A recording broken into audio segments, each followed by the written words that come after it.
Hello. We all know the story of Mary and Joseph at the first Christmas.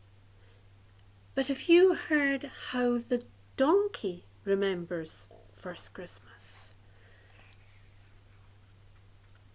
It was a dark, busy night, said the donkey. I'd been carrying this pregnant woman for ages, about 2 weeks in fact. I felt like my legs were about to fall off. Look at the poor tired donkey. I was so thankful when we arrived in Bethlehem. I thought they'd get a room really quickly and I'd get a big stable with lots of hay. But I didn't. My master Joseph spent about an hour looking for a room. When we got to the last inn, the innkeeper said, "No space." I thought that was it, but Joseph begged and begged him, and the innkeeper eventually gave in. He showed us a little door that led to a musty old stable in the yard and left us to it. So we all went in.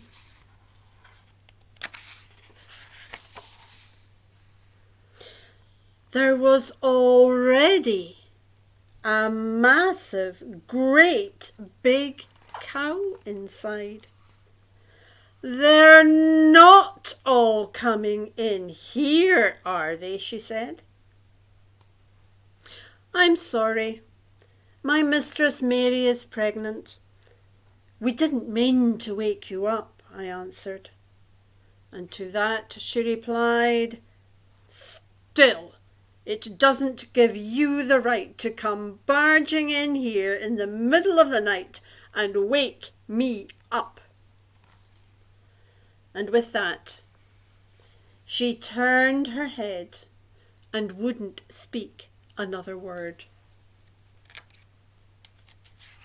I wonder what's going to happen next.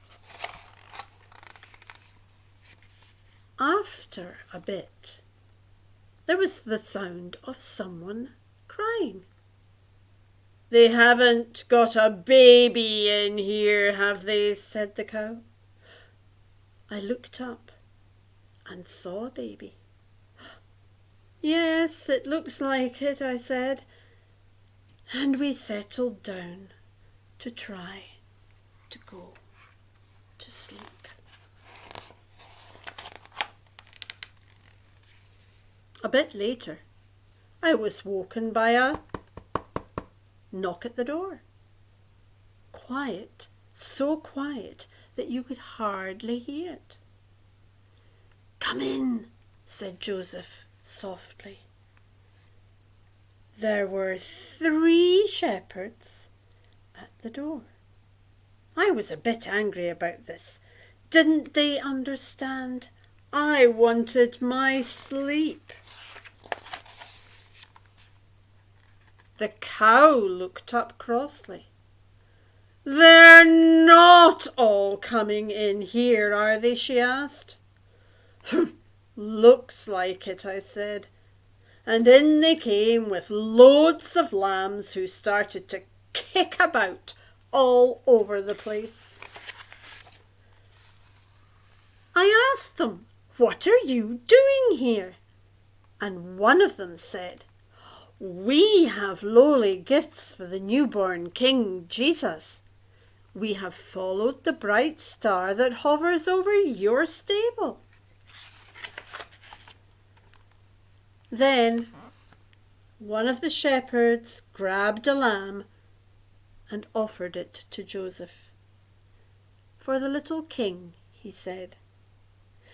As soon as all of the shepherds had given lambs, they all sat around the manger, praying quietly. And we settled down to try to go to sleep again.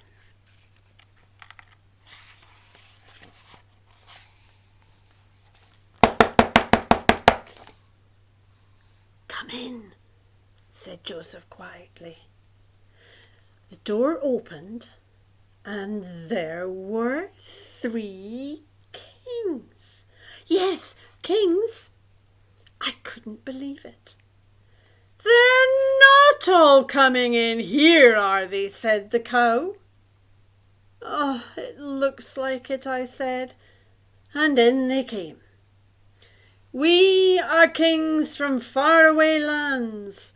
We have brought gifts for the baby, Son of God, King of all the world."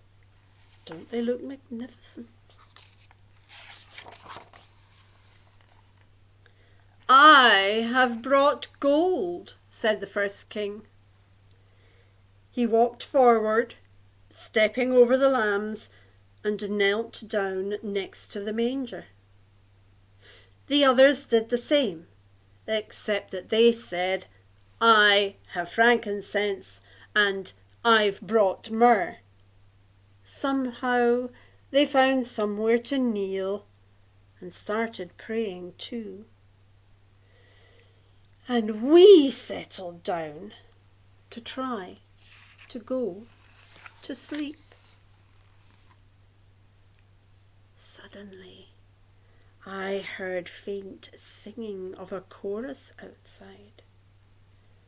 It was a crowd of angels, hundreds of them. "Can't a donkey have a decent night's sleep?" I muttered. And the cow chipped in, "They're not all coming in here, are they?" "It looks like it," I said wearily. And in they came, flying all over the place. "We have come to bring the word that the Saviour has come," they said. "Glory to the newborn King." And they all started singing again as they danced and flew around the stable, bumping into everyone. "If you're all staying in here," the cow shouted, "I'm jolly well going out."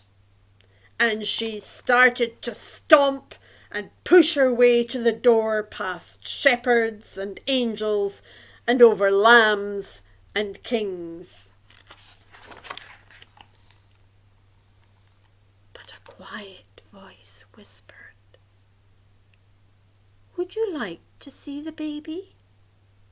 It was Mary. "This is Jesus," she said, as she held him in the air. "Thank you for letting us all into your stable." The baby held up his little hand and touched the cow's nose, and the cow went all quiet and a bit pink and said softly, "Oh, it's quite a big stable, really.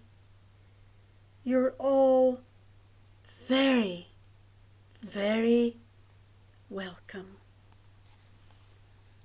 And there they all are, Mary, Joseph, and the baby Jesus. Merry Christmas.